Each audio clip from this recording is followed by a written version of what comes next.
Alright, so a brand new update has dropped for Pause 2, and in this update video, I'm going to be going over like the main big changes they did in this update, and some things I think are really cool that they did in this update.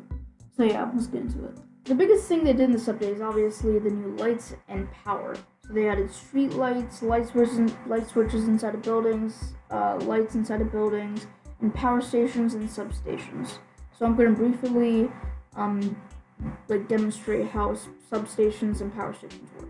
So as you can see, we're at a power station, a power plant. As you can see all the power stations, 6 in total. 2 at Halsey, 1 at Ferris, 1 at Mackinac, 1 on Barclay, which is over here, and 1 on Albatross.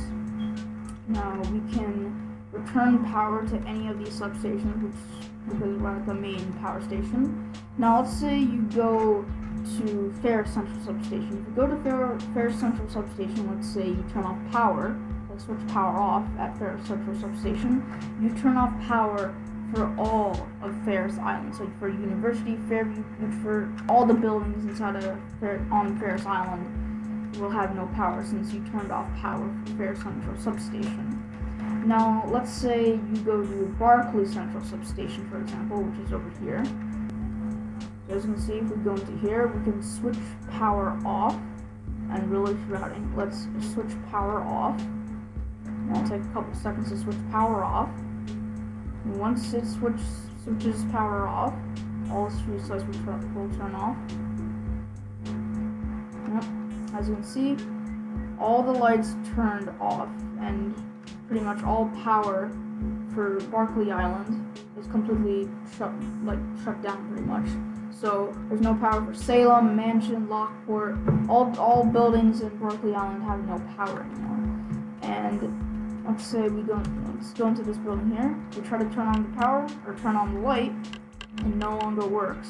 You cannot turn on the light because we switched power off in the Barclay Island Central Substation. And speaking of lights, they've also added 4 handheld light tools: the normal flashlight, survival flashlight, military flashlight, and the lantern. Another thing to mention is that when you use one of the 4 handheld light tools, like when you turn them on, it will brighten up your screen so you can see better, as you can see here.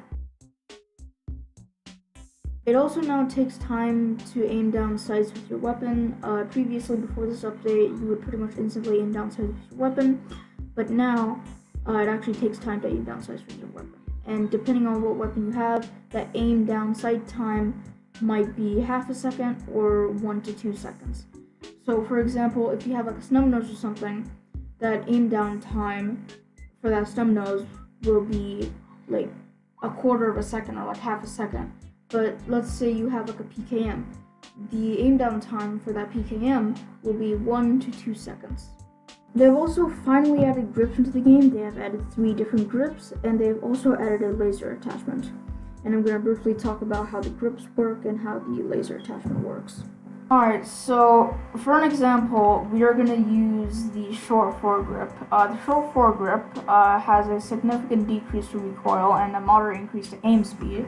So here's the aim speed without the foregrip, and here's the recoil with the M16A1 without the foregrip.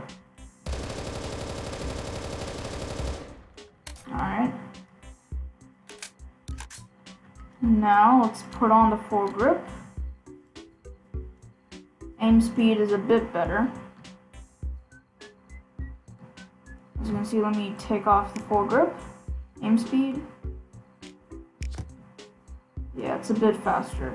And now let's test out the recoil with the foregrip on the M16A1. As you can see, it's a bit better. And speaking about how grips affect your weapon, all attachments in the game affect your weapon in different ways. So for example, let's say you have the SF suppressor. SF suppressor removes the bullet tracer when firing, like it used to, but now it also has a small decrease to aim speed. Before this update, it would only remove the bullet tracer when firing and suppress your weapon. Now, it also decreases your aim speed. And let's say you have the OCR sight. The OCR sight increases your aim accuracy, but increases your aim sway. And let's say you have the Cobra sight. The Cobra sight increases your aim speed.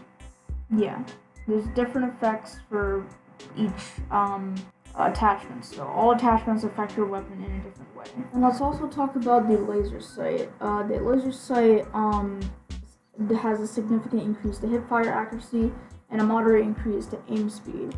So let's take off our folding forward and put on the laser. As you can see, we can actually see the laser there. Do this, and as you can see, you can actually see the laser. And as you can see, you can actually see like the dot, like the red dot on the wall. So yeah, it's pretty cool, pretty fun kinda to mess around with it. Yeah, this is actually pretty cool. And it did increase the aiming speed. As you can see, aiming speed without it. With it increased a bit. So yeah, that is the new laser attachment, which is pretty cool. They have also added a new sound for the Maverick 88 shotgun, which you can hear here.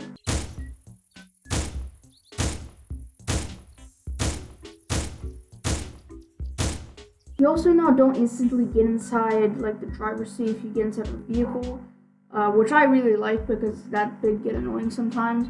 So, for example, if you, let's say you enter the back seat of a vehicle, you actually enter the back seat of the vehicle instead of instantly being put in the driver's seat. You also now spawn with a can of beans and a blue energy drink, and the can of beans you spawn with has like your own like name on it.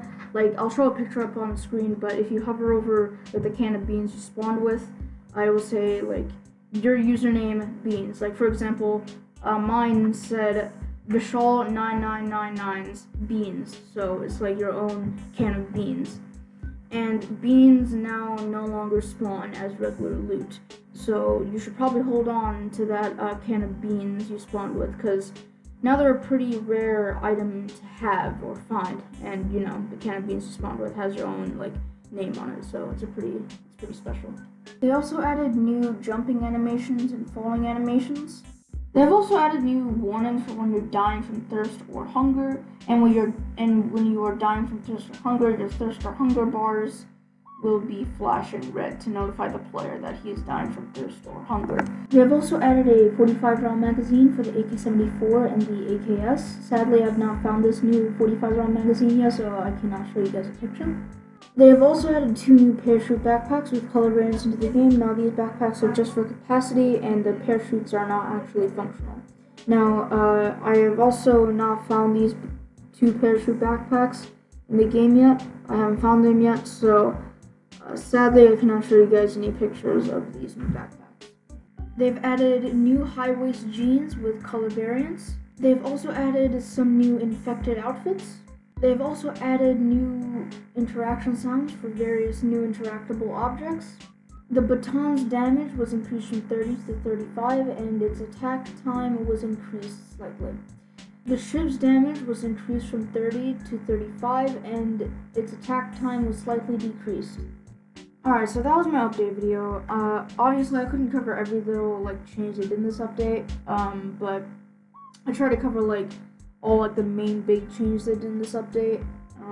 But yeah, hope you guys enjoyed my update video, and yeah, thank you guys for watching. See you in the next video.